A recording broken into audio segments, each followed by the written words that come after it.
up. Get out. What up? Day one.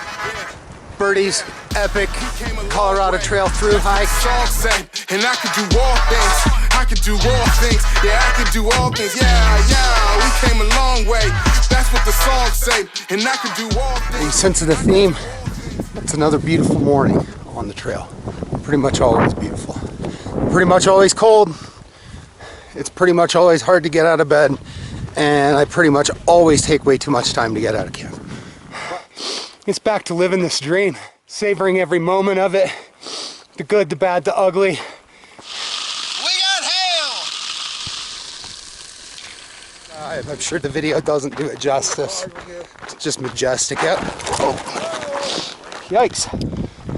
That's how we want to go. Through hiking Kokomo. Clean hiney.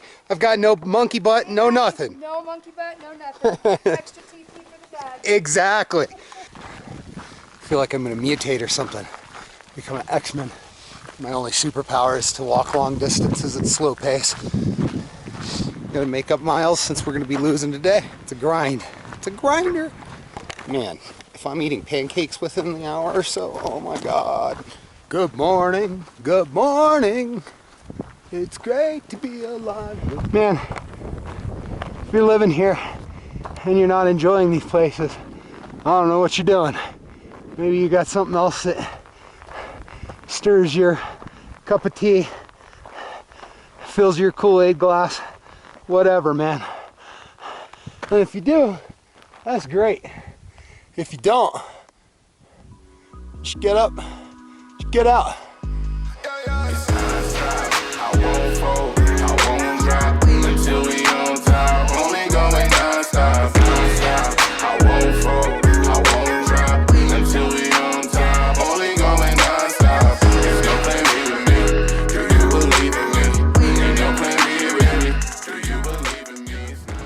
A little over a mile or more into the trail. Hot day, but beautiful to be out here, be getting up, getting out, and be ready for 500 miles trekking through my favorite state in the Union. You can see, already have the umbrella out. It's super hot out today. Why not hike in the shade? Denver, Colorado. Bailing out on you. Headed home to Durango. Have a long way to go to get there. Been here at Carver's restaurant, Durango, Colorado, and that is where you go after you do the Colorado Trail to get your free beer. So if you walk from Denver all the way, do the 500 miles and get down to Durango, then you come to this Carver's restaurant. And this is a nice little place. This is right before it has opened. You wanna go? Yeah. Okay. Why don't you tell us your name first? You just my trail name? My trail name started as Birdie. It wasn't given to me as a trail name per se, but has been a nickname of mine for 25 years, 30 years now. By the end of it, for obvious reasons, I started to go by the Bear. So, at the beginning, what gave you the idea to do this epic adventure, 500-mile Colorado Trail? Partly inspired by my friend Colorado Ken. Was very jealous of his opportunity to make that trip, and so when the opportunity presented itself kind of inadvertently, it just felt right, and had the support of my wife to do so, and so just got after it. Looking forward to another epic day.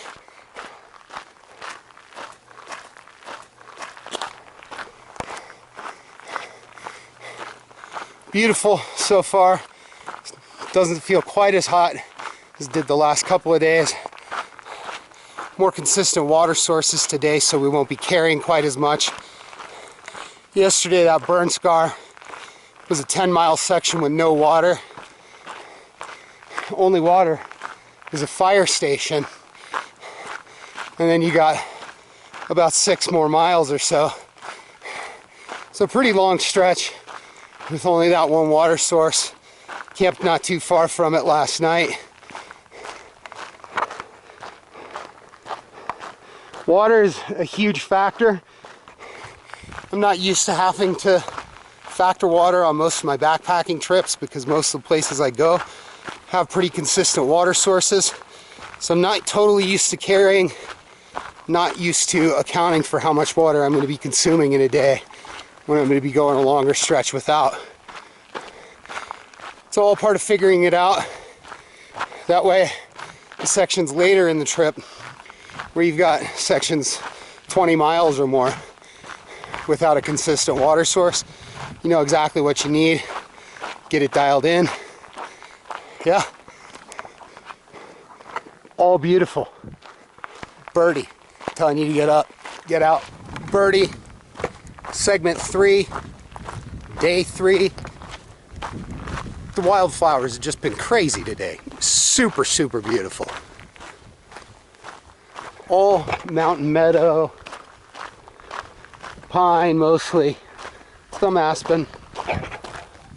Beautiful, beautiful day today so far. A little more moist over here, so definitely a change in what's growing, the flora and the fauna. Still a good bit of activity on the trail. You can tell you're not far out from the Denver metro area, but definitely starting to get away from people a little bit. And tomorrow we'll enter the Lost Creek Wilderness, so that'll be the first of the trip. Excited about that. Making good time today. Not trying to go too hard. Did get my first little hot spot on my foot. Had to stop and take care of that. Epic, epic, beautiful.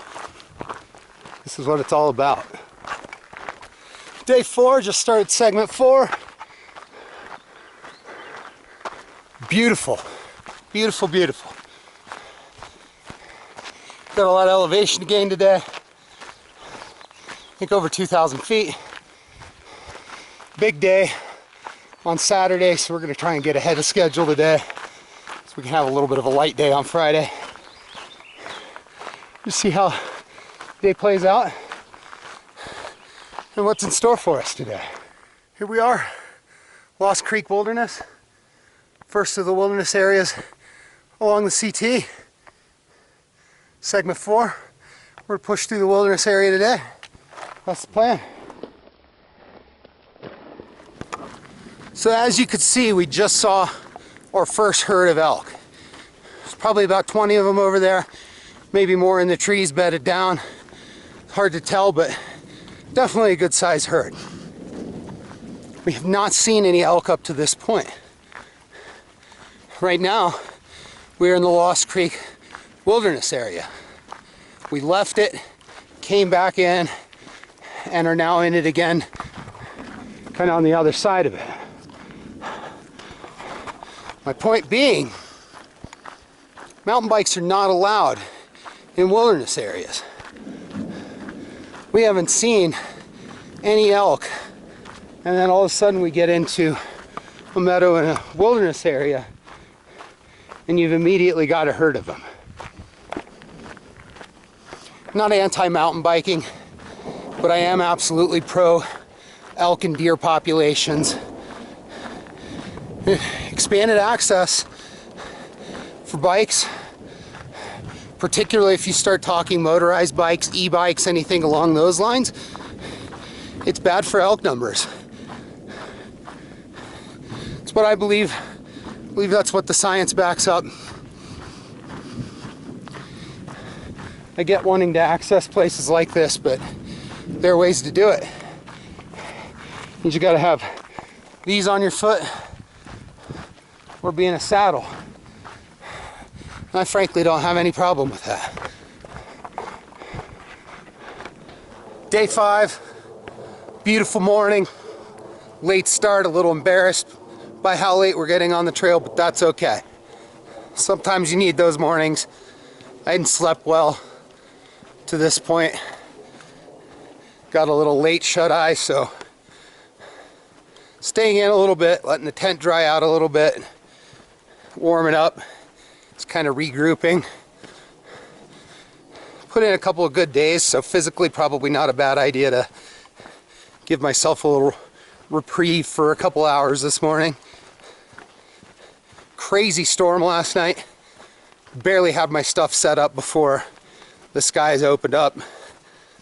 It's a deluge of rain.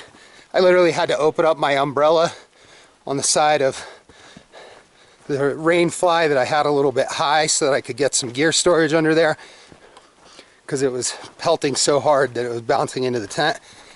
But we made it through. Some close lightning. Got a little hairy, but was thankful to be in camp and in shelter when all that went down. Pretty steady rain throughout the night, so we'll have to dry the tent out at some point today. But now it's time to make some miles since I'm a little late on the game this morning.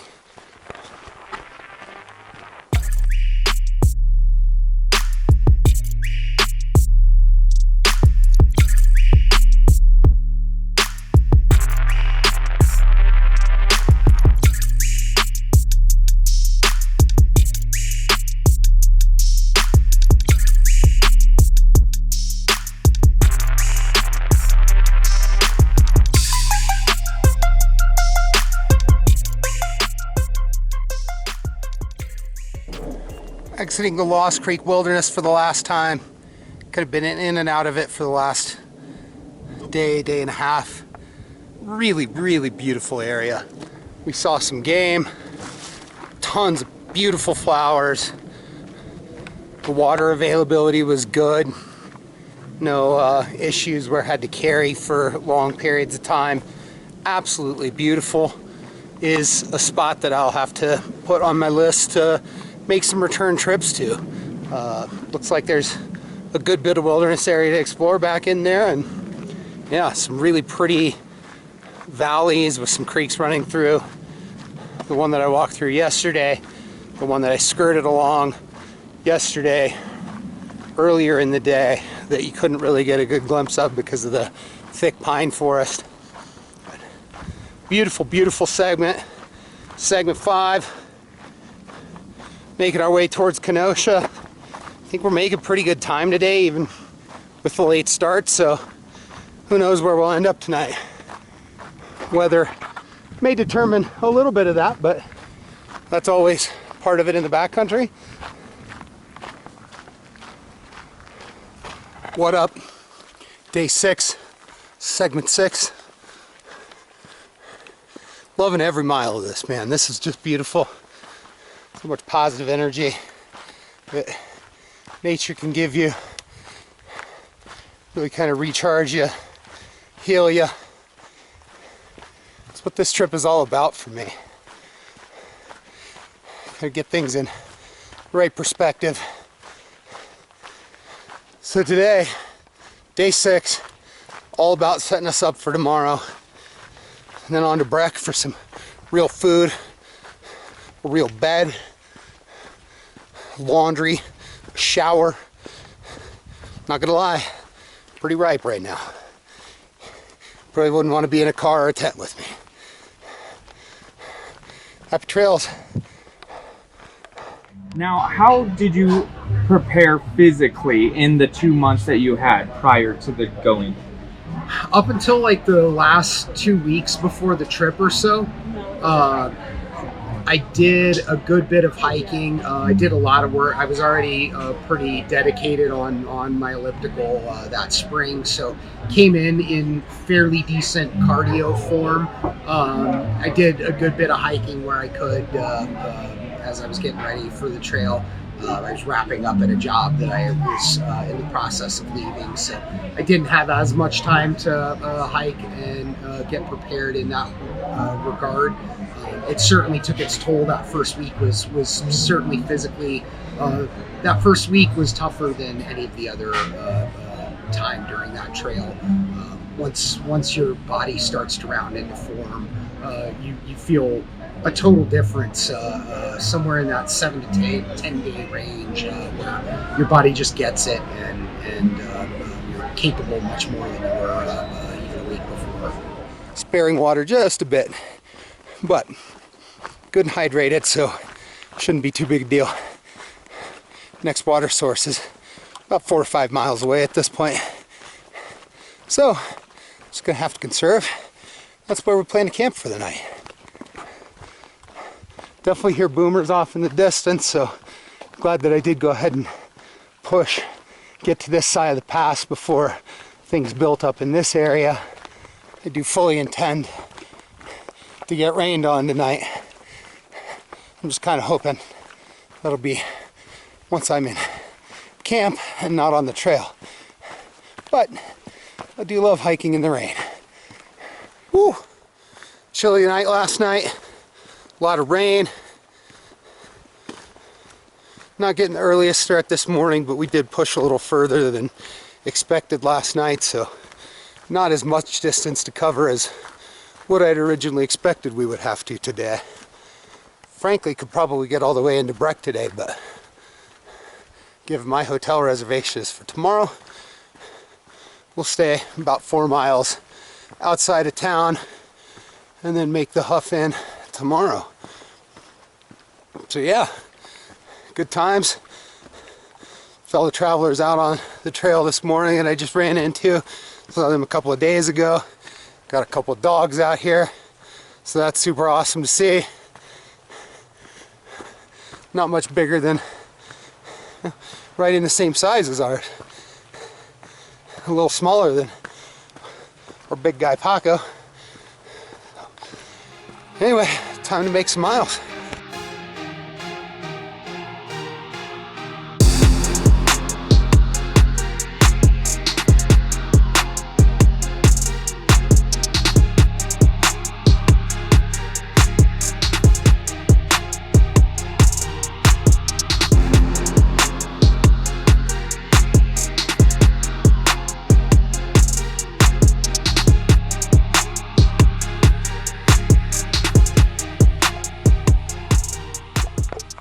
What up though?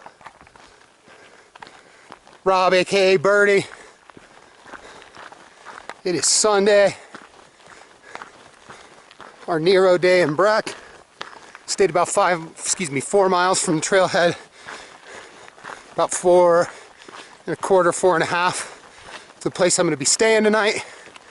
So we're hiking on in this morning. Had breakfast. I got a bar in my pocket if I get hungry along the way, but that may be one of our first priorities, as I doubt we're going to be able to get checked into the hotel quite yet. Ow! Got back to the real world and all its amenities. Will be strange being amongst people again, but being amongst a shower and a freaking hamburger, bro. I'm here with my new best friend Diamond. Oh, she's so sweet. I think she's the official greeter of Lodge here in Breckenridge. Got myself some breakfast. Gonna wait for Colin, get changed up, and go run some errands in town. Sweet little place this is. Now, whenever you were planning and you were you were having all of your gear with you, was there any gear that you found that you didn't need that you sent away? I think I sent some layering pieces back, as I recall. I didn't send a lot back. I sent one box back in Breckenridge with a couple of things, but that was about it. I had sort of planned on doing that, knowing that I was leaving a little bit more. I wanted to carry less, knowing that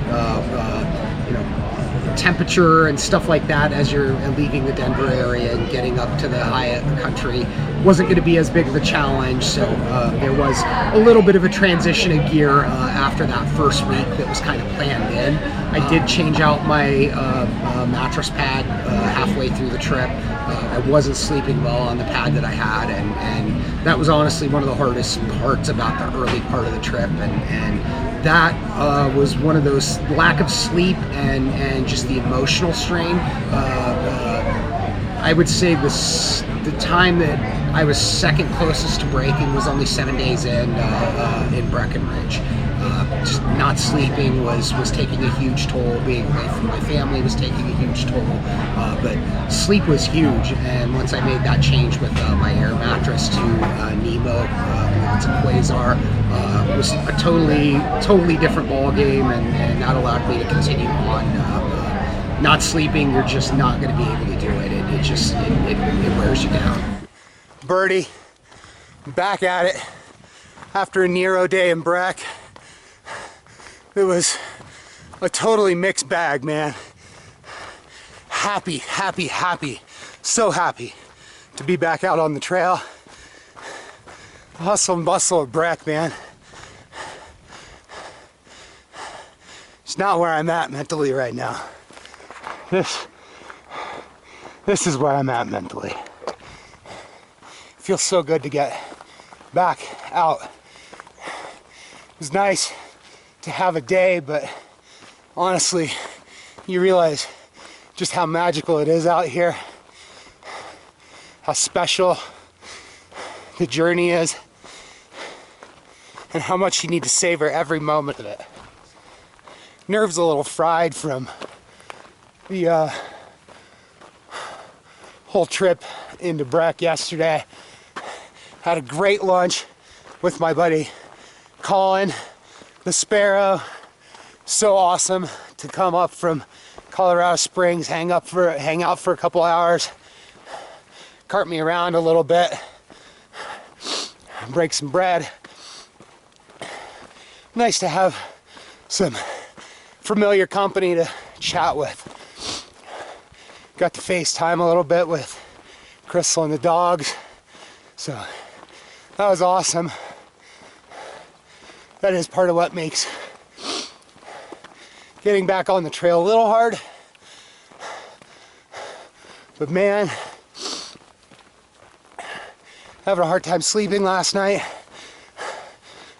The thing that got me back into the right mental space to get some rest, to get up this morning, even on a little sleep, it's meeting my pack, man. Can't wait to see my wife, my dogs, about 7 days. If that ain't motivation, I don't know what is. It's back to living this dream. Savoring every moment of it, the good, the bad, the ugly. Embracing everything that comes with it. I feel so much more appreciative for my life and everything that I have after these first 104 miles. As you can see, we are definitely above tree line. It's a lift tower from Breckenridge. I don't know if you'll be able to see it right now. Maybe here in a second. Kind of back over, yeah, there you go. And then, I believe you have Copper Mountain on the other side, which is the direction we're headed. Hiking with Justin, fellow thru hiker from the Seattle area.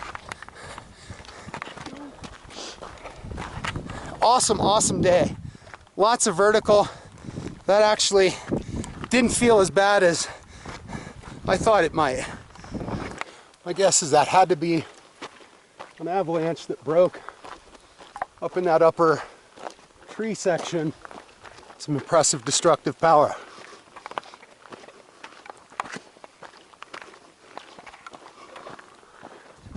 That's how we wanna go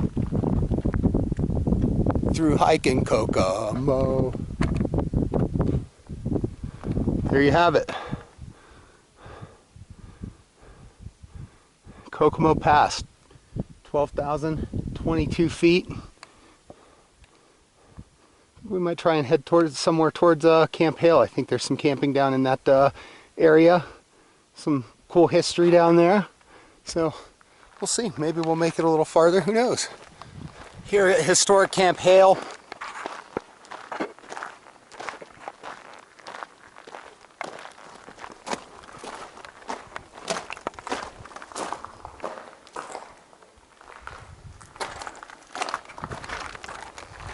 Pretty interesting. So that right down there is Janet's cabin. It's part of the hut system up here.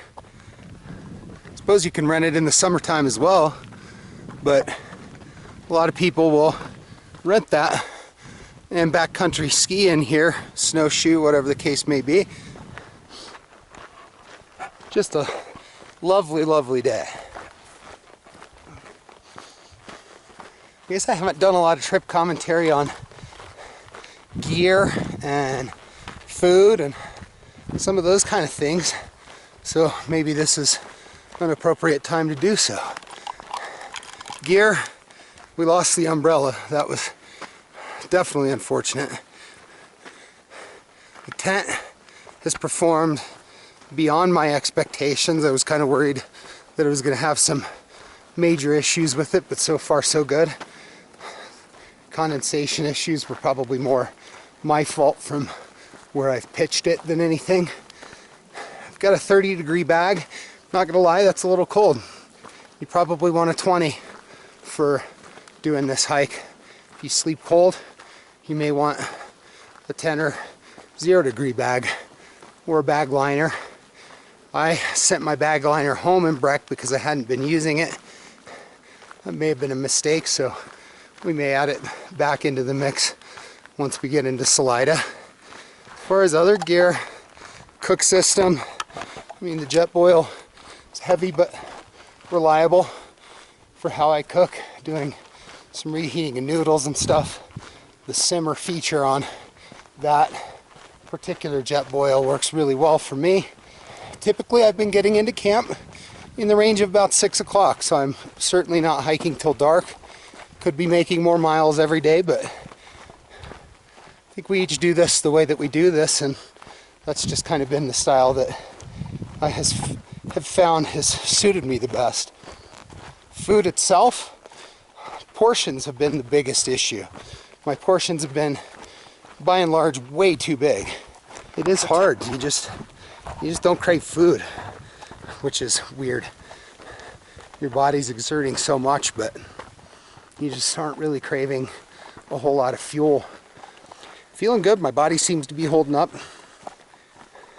Yeah, we're just pushing onward and kind of breaking this into little segments and little goals. Breckenridge was that first little goal, and I guess my resupply at Twin Lakes is a bit of a goal, but let's be real here, folks. The real goal is to see the boys and my beautiful bride when I get to Salida.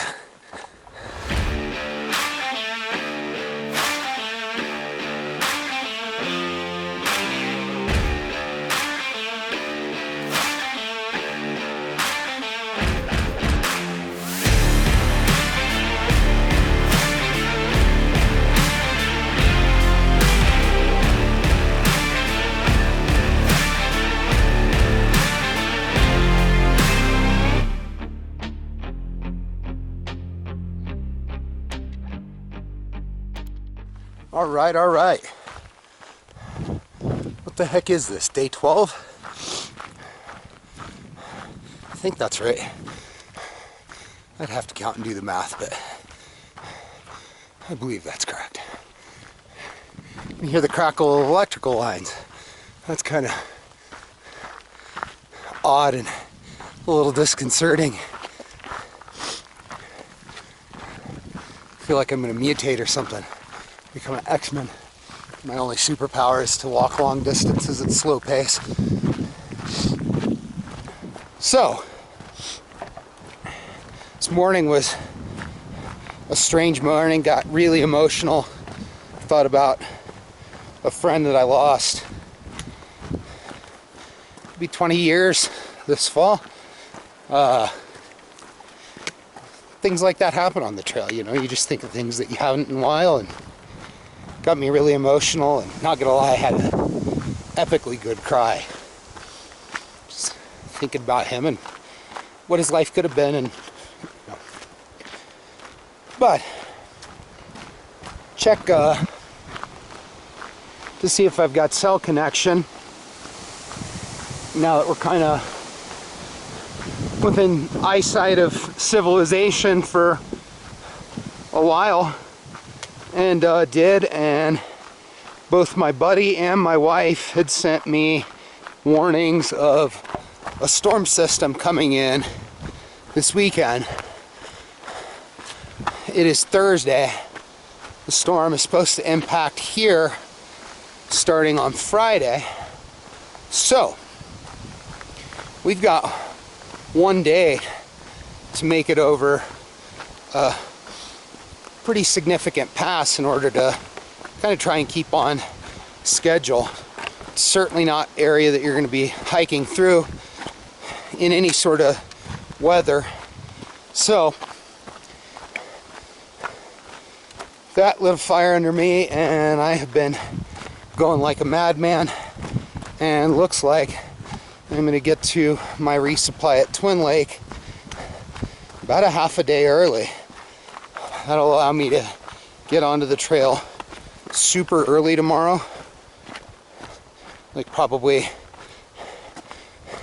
sunrise or potentially earlier, because if that storm's rolling in, I want to be well over the pass and down when I set up camp Friday evening, presuming that there's a good chance I may not go anywhere on Saturday, and that if I do, it could be to a trailhead to get out if things get really bad. Have hedged my bets. My buddy Colin is going to be kind of my out if I've got an emergency need anytime over the weekend. So that is super helpful. I'm meeting my wife on Monday, so trying to kind of rechange those accommodations around, but no luck. So gonna see how things play out, but doing my part to try and make miles and get myself in a position that I can get up and over the pass tomorrow before that weather system starts to impact sometime Saturday morning. What's up? I believe this is day 13. That sounds appropriate. Earlier start than normal this morning, which is good. We've got a ton of ground and a ton of vert to get through today. There is a massive storm coming that's going to impact the whole Colorado area with huge rain. Thought about it a lot after getting those reports yesterday. I'm going to hammer through to try and get over to the Buena Vista slide aside. But thinking it through overnight and early this morning, does not make sense to stay out in the weather if you've got an option not to. Not this kind of weather anyway. So I'm pushing to make it to Frenchman's Creek, where my buddy, my hero, I don't know, man, my right hand on this trip, like between coming up to Brecken, helping me out in this, like just huge support. Colin planning on coming up and meeting me at Frenchman's. Gonna haul me back to his house for probably 2 nights and hit the trail again on Sunday.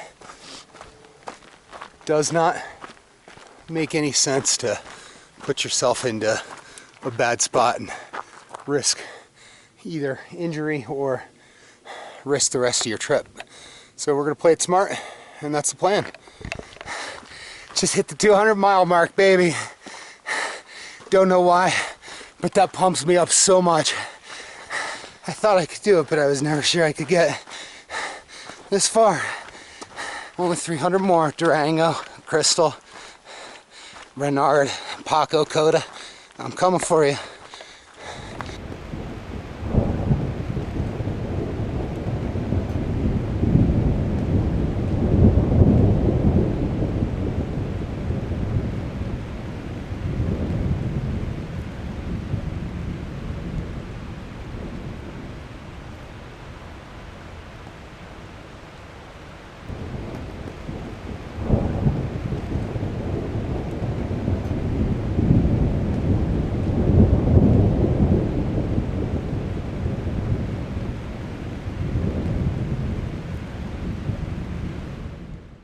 What is up? After a 0 day to ride out the storm in Manitou Springs, we are back at it. Big thanks to my boy Colin for picking me up, putting me up for 2 nights with incredible hospitality, some great dog love, some great hanging out with friends, and him and his awesome family. A great time, and yeah, super thankful for the generosity to cart me back over here and drop me off this morning and let me get after it. We get a big day tomorrow or today to get to Mount Princeton Hot Springs area. I get to see my beautiful wife and my 3 awesome dogs tomorrow. I can't be happier. It's well rested, motivated for a good reward tomorrow, and a great way to celebrate kind of close to halfway through the trip. All right, a little bittersweet.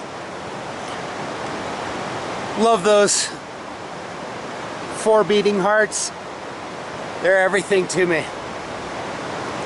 It's time to get back out to the magic of the trail. Super excited. Should hit the halfway mark today. Yeah, stoked to be back out. It's time to make some miles, get some smiles, get back to getting out there and absolutely loving it. Let's do it. Still way the heck up here. Absolutely beautiful day in the high country. Magnificent weather. Sunny, but we're way up high. It's not super hot. Absolutely gorgeous.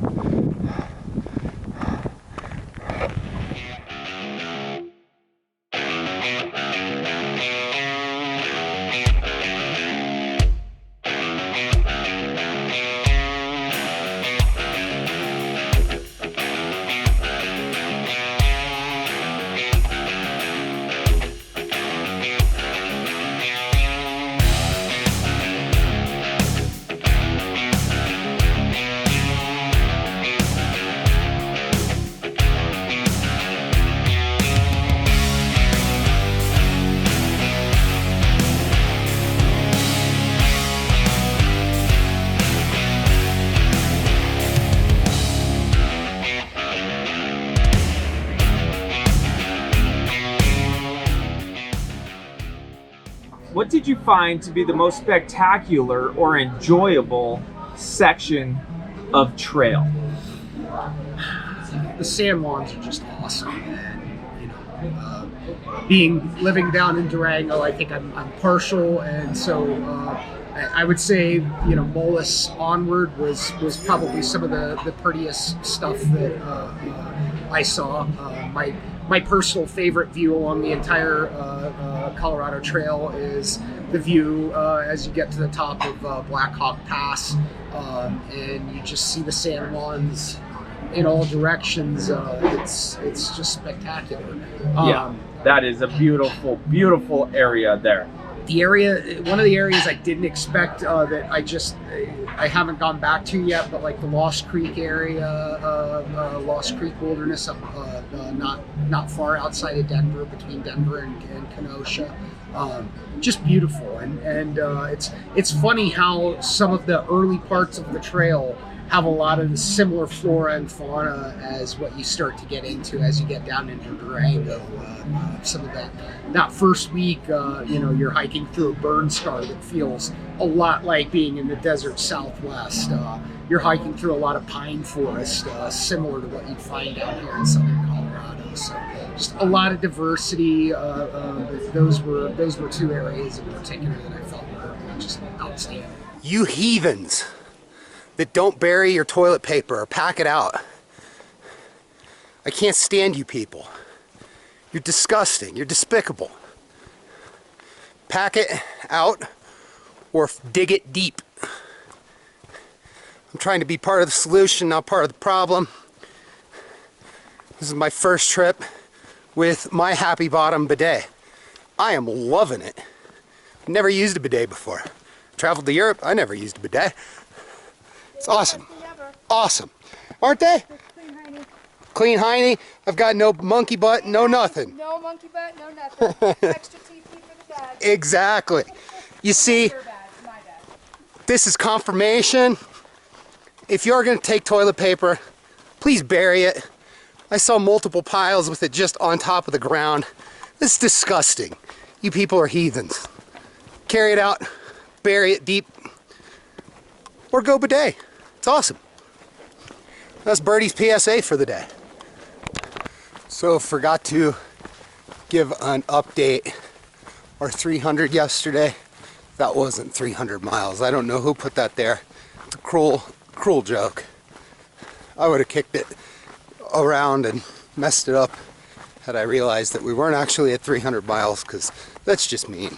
I was all happy. Knew we'd hit it soon, so we're gonna act like we've kind of hit that point. If we see the little 300 sign, that's awesome. But that one was wrong, and whoever did that, you're not very nice. Cruel joke. Headed down to Lujan Creek, potentially to some Trail Magic pancakes, supposedly. Man, if I'm eating pancakes within the hour or so, oh my God. So, there were rumor of this, and I didn't want to get my hopes up too much, because you just never know. Pardon me while I cross the cattle guard. Trail angels. My friend, they are real, and they are spectacular. Just met two lovely, lovely ladies. One from here in the great state of Colorado, one up here visiting from Arizona. They've done this for a couple of years now. One from Colorado hiked the trail in 2017, so knows this is a spot with limited resources, including water. They just hooked your boy up with a couple of pancakes and 2 full things of water.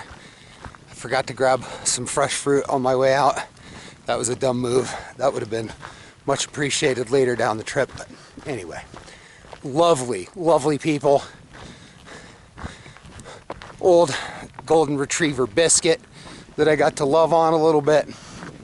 But seriously, like hooking up with pancakes, water in a place where water resources are very scarce, miles apart, and I was almost out. And taking excess food that hikers don't want to carry anymore, leaving it so other hikers can grab it if they want. Taking trash off of you. Like, dude, you don't understand how huge these things are if you haven't been out on the trail for a multi-night trip.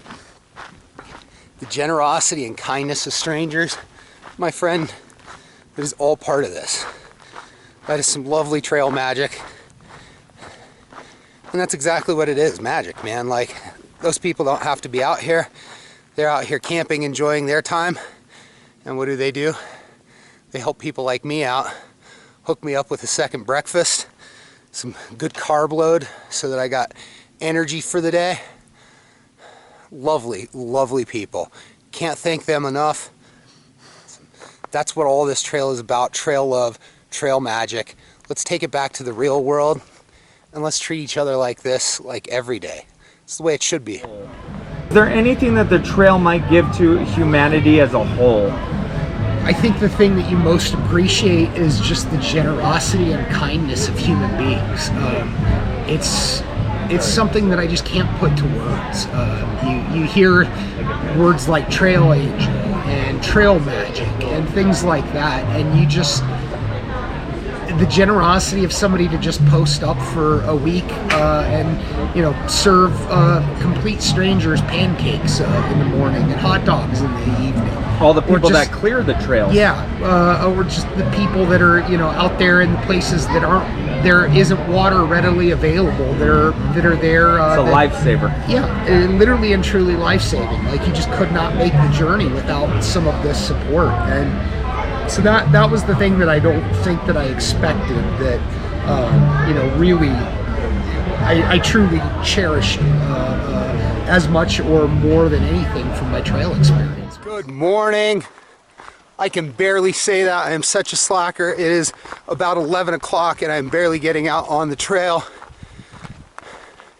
After putting up a marathon day yesterday and only having like 35 miles or so to go to Clear Creek to meet Crystal on Thursday, and this is Monday morning, I got nothing but time. So I decided that I would take a slacker morning. This is really the first time that I've actually just totally laid in and just totally enjoyed a morning. Cochetopa Creek, segment 19. We're gonna get through segment 19 today, get into 20, but having a relaxed day. Even a big, beautiful creek like this, you know why you filter your water? They're right down there, folks. Right down there. Hamburger, T-bone, sirloin, petite, filet. Yeah, that's why you always filter your water. Good morning, good morning. It's great to be alive. Good morning, good morning. Segment 20, absolutely beautiful up here. We were getting way up into the high elevations again. This camp was about 10-6 last night. Definitely had frost. It was cold. We are going to try and do some peak bagging today. Summit San Luis Peak. So that's the plan. Not very many miles on the trail, but will be some additional miles for peak bagging. So that's today's plan. We'll check in with you a little bit later, probably from the summit. Wow. Beautiful, beautiful, beautiful. San Luis Peak, 14,000 and change. Feels like you're at the top of the world when you're up on these things. Beautiful up here. This is what it's all about. Get up, get out. Enjoy the mountains, this beautiful centennial state we live in.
city with the roof down. I don't understand what to do now. Wishing I could still count on you.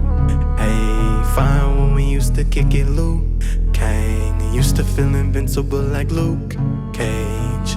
And now I'll never feel the same. I just wanna be okay. Playing with the traffic, never looked both ways. Drove down a one-way, never hit the brakes. Felt like I had wings crashing through the pain. Cause all I ever wanted was the money and the fame. But now I know that nothing's gonna heal my pain. Thinking back on all the things I wish that I could change. Cause now I know that nothing's gonna heal my pain.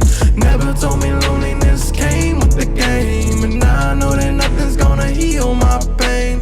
Thinking back on all the things I wish that I could change. And now I know that nothing's gonna heal my pain. I don't wanna cry too much. I shed my tears enough. Start of segment 22. And guess probably the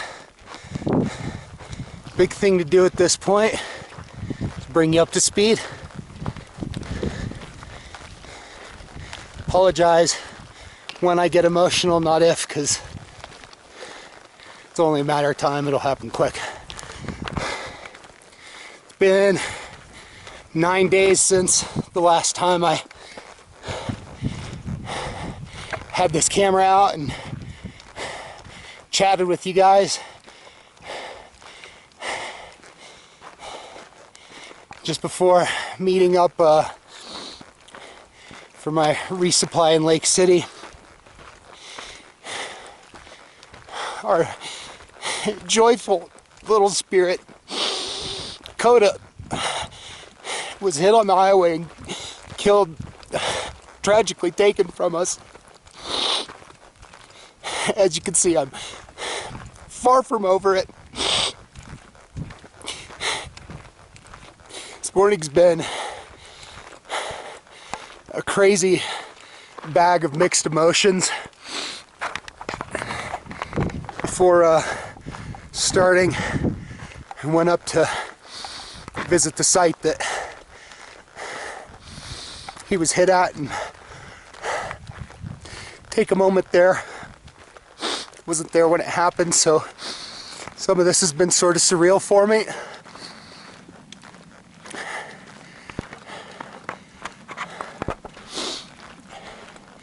So I don't really want to talk about it a lot, but I'm sure you'll notice that my tone and spirit is different, and there's certainly a reason for that, and I want you guys to be part of my experience here, and unfortunately that's going to be a huge part of my CT experience. For me, getting back out here, well, it wasn't my first thought. It didn't take long to consider what my options were. Again, I've got the most beautiful and amazing wife on the planet, and if she needed me to be home, all she had to do was say the word, but I think she knows that I need this for me. There's a couple of reasons that I really wanted to come back out. I don't feel like I have to explain myself here, but again, I want you guys to be part of the journey and understand some of what my experience is. So, one of the big reasons was I simply didn't want to have to discuss Coda's tragic death every time my trail trip came up. Why didn't you finish? It would have always been a question that came up, and I would have always had to discuss it. Now, if I want that to be part of the story, it's part of the story. If I don't want to discuss it, and I don't want it to be part of that particular story at that time, I don't have to. So, I'm not going to belabor it. You will notice that difference in, I'm sure, my tone and my attitude, and hopefully it really helps me find an increased level of gratitude. I left this morning to drive over here knowing so much better how blessed I am than when I initially set out on the trip.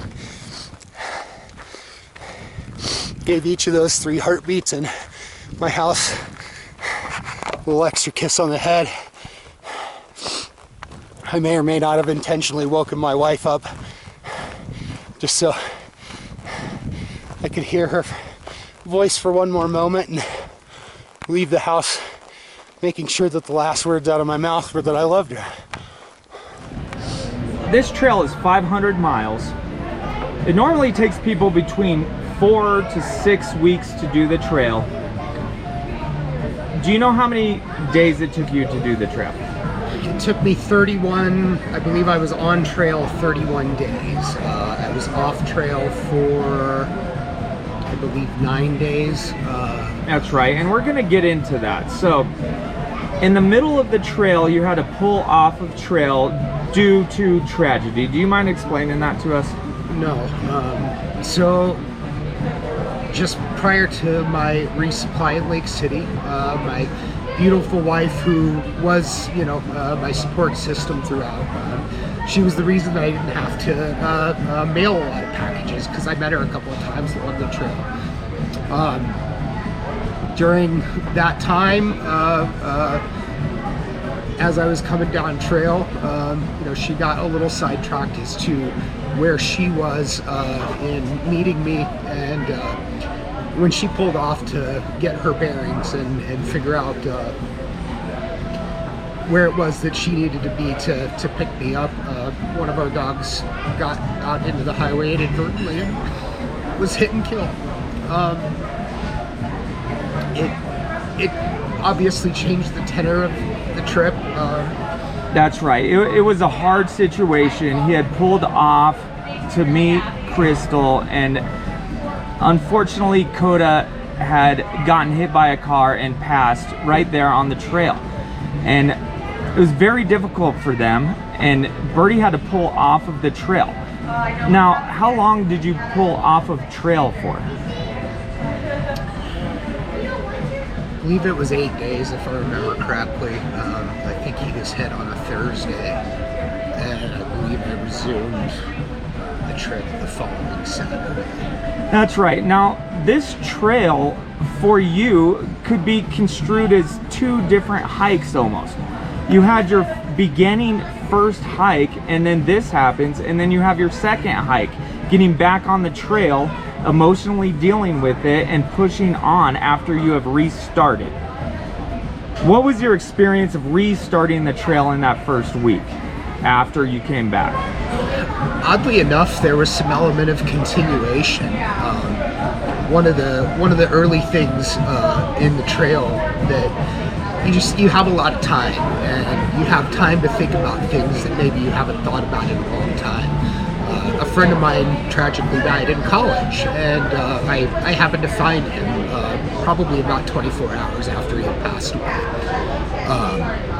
It's something that I carry very heavily with me for a period of time, but by that point it was something that I didn't think about a great deal anymore. But I found myself one day somewhere, generally outside of Leadville. I don't remember exactly where or what day on the trail it was, but I was doubled over in tears just thinking about this tragedy that I hadn't thought about in not on that level in a very long time. And there was some catharsis and some healing that occurred there. And so for another tragedy to happen midway through the trip was very strange, but that second part of the trip almost carried on some of that experience, and that became one of the overarching themes to the trip was how to process loss and how to deal with loss, and how to be able to handle those things in a more productive fashion. I've had a lot of loss here recently in my life, and the learning and the experience on the trail has certainly gone a long way in helping equip me to deal with some of the losses that I've had in the 2.5, 3 years since. Getting back on the trail was something that was very difficult, but was very easy at the same time, if that makes sense. You had to finish. It felt like a very selfish thing to do. And that was one of the things that I struggled with, and it's still one of the things that I struggle reconciling the trip. I knew my wife was broken and not in a good place, and at the end of the day, I probably shouldn't have stepped away to complete the trip. At the end of the day, a couple of days into this, I was just sitting there, and I just did not want this tragedy to be the end of my trip. I didn't want it to be the legacy of the trip.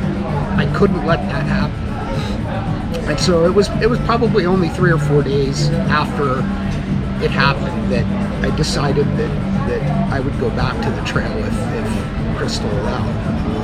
And I give you the utmost props for that. Time to get back on the trail, and segment 22. There's only 28 of them, folks. About 130 miles to home. And as par for the course, it took me forever to get out of camp. I don't know what my problem is. Was working with a little bit of a new setup, but frankly, it should have been quicker to put away than taking me longer. Did make some coffee.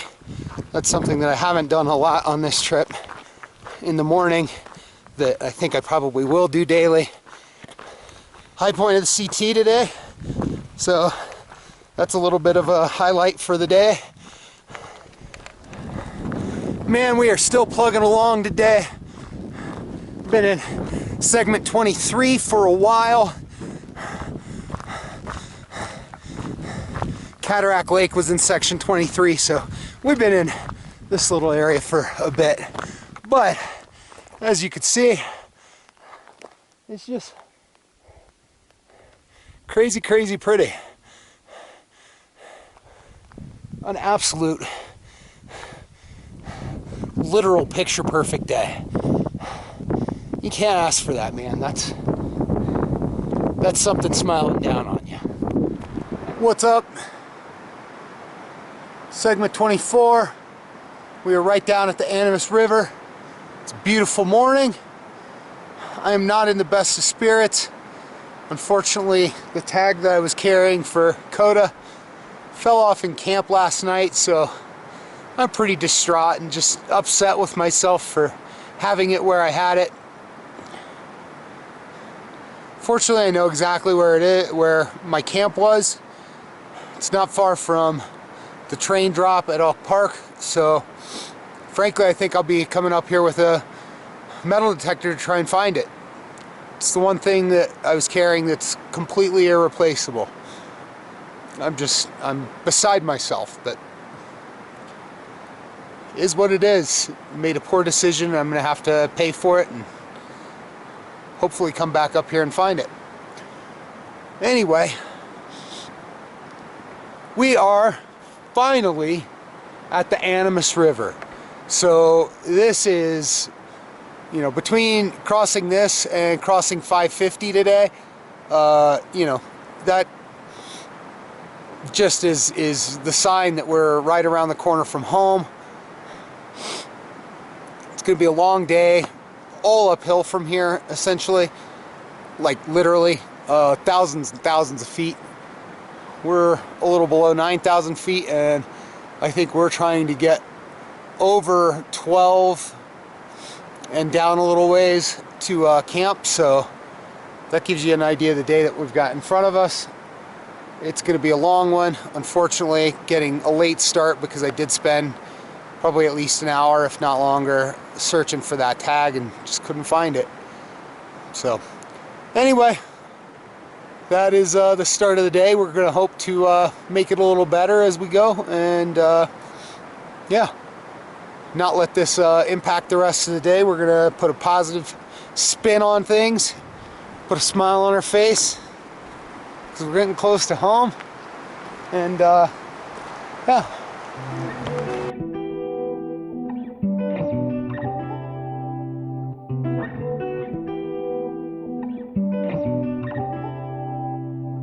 Hop in my getaway car, let's go just for the night. Nowhere is ever too far, baby, all we got is time. A small town, run down, so let's run away from here. From the ghost to the coast, where everything is clear. Follow me from the past into the future. We don't need any bags or any pastors.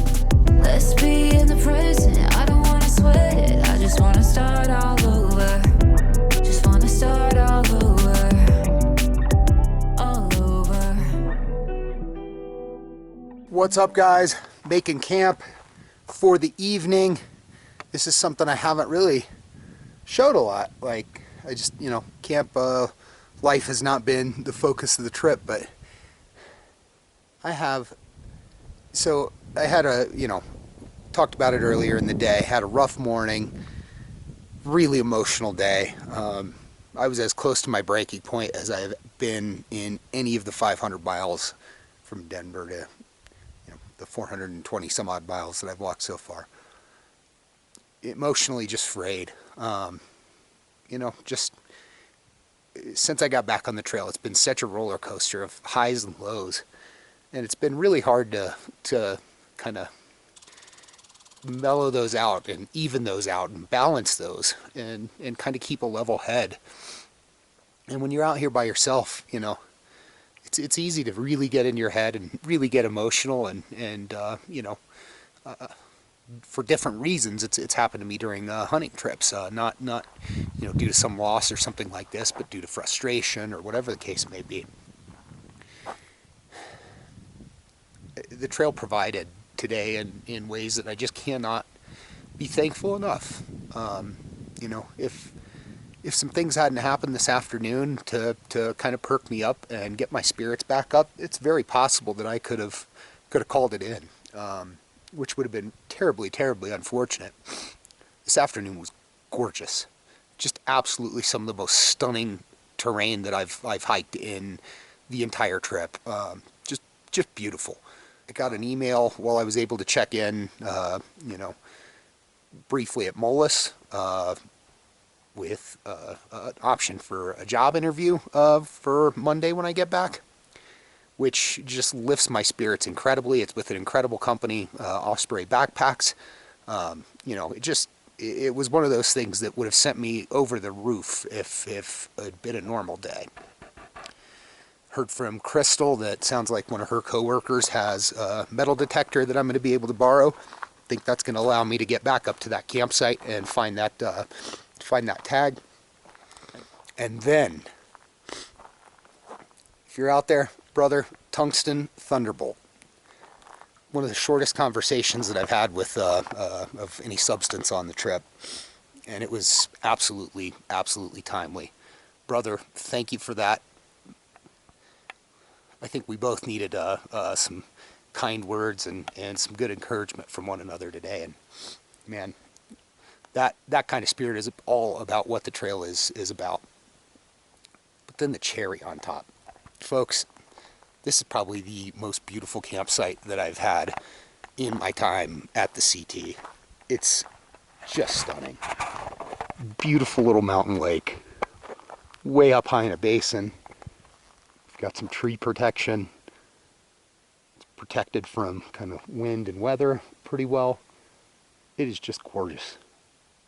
What's up? I believe this is day 31, if my count was correct. And doing my journal last night. We're in segment 25. We're hoping to make it to our last water source before a long stretch of about 20 miles without water. So that's where we're hoping to camp tonight. That way we can bust that 20 miles out tomorrow. get to the lake that is the next water source from there.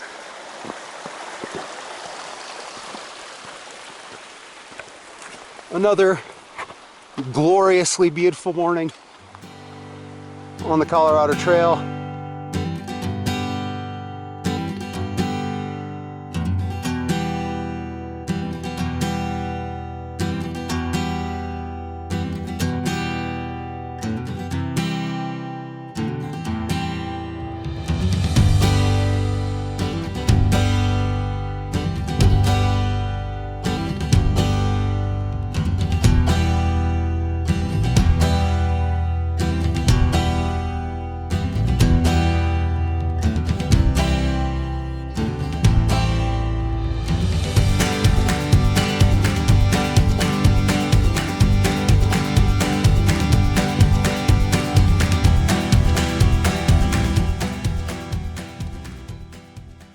Good morning.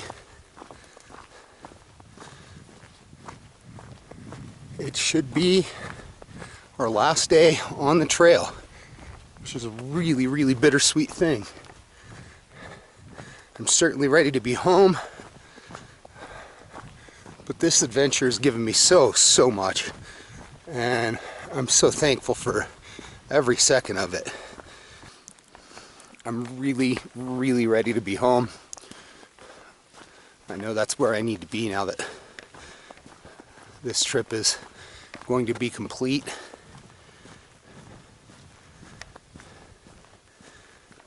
I needed to finish this for a number of reasons, for my own peace of mind, for, you know, the reasons I've already discussed about not really wanting to have to talk about the CODA thing when the CT comes up.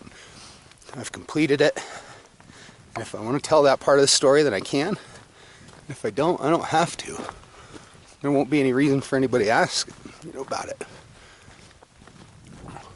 I knew that I needed to get back out here and complete some of the growth and learning that I was doing on the trail that kind of got thrown away when the bear got hit and killed.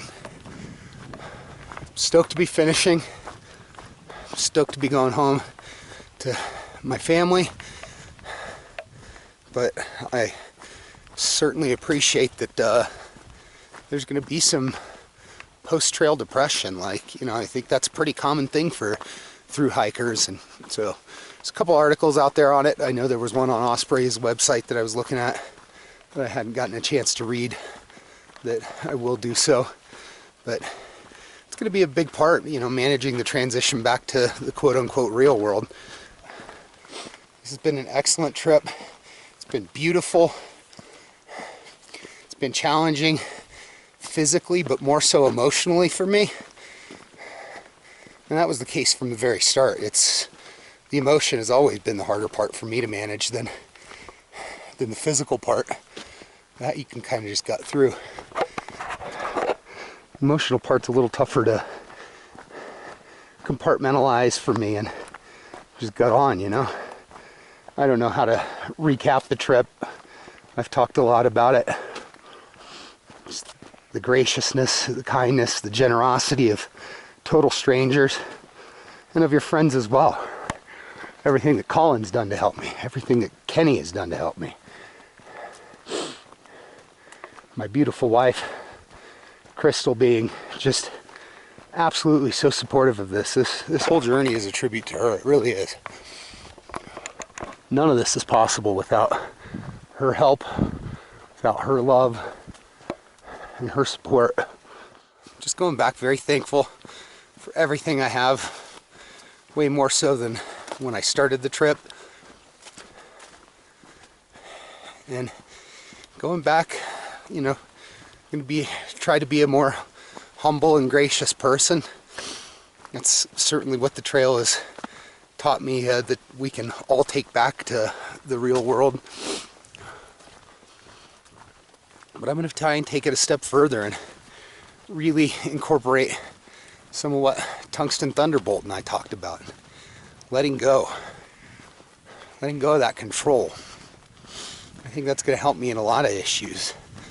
both with things that I don't understand. Tragic loss of Coda. Big Rob's passing years ago.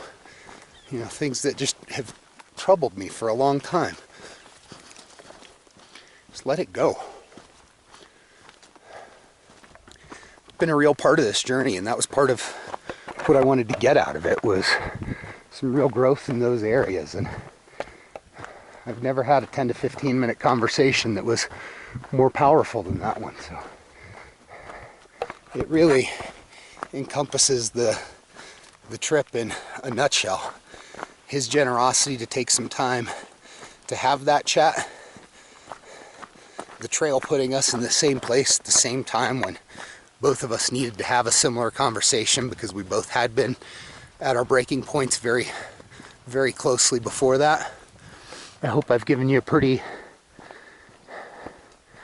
open view of how my trip has been. And yeah, I don't know how much some of this more personal stuff will end up playing out in any potential video that comes out, but this was important to me to be able to document this so that I can come back to it. Much love, kids. Get up, get out, go experience these amazing wild places that for many of you are just outside your back door. We did it. 486.4. Done. Done.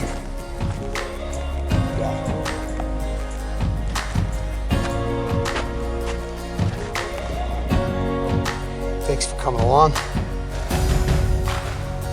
This is the Bear, Birdie, signing off. We're done.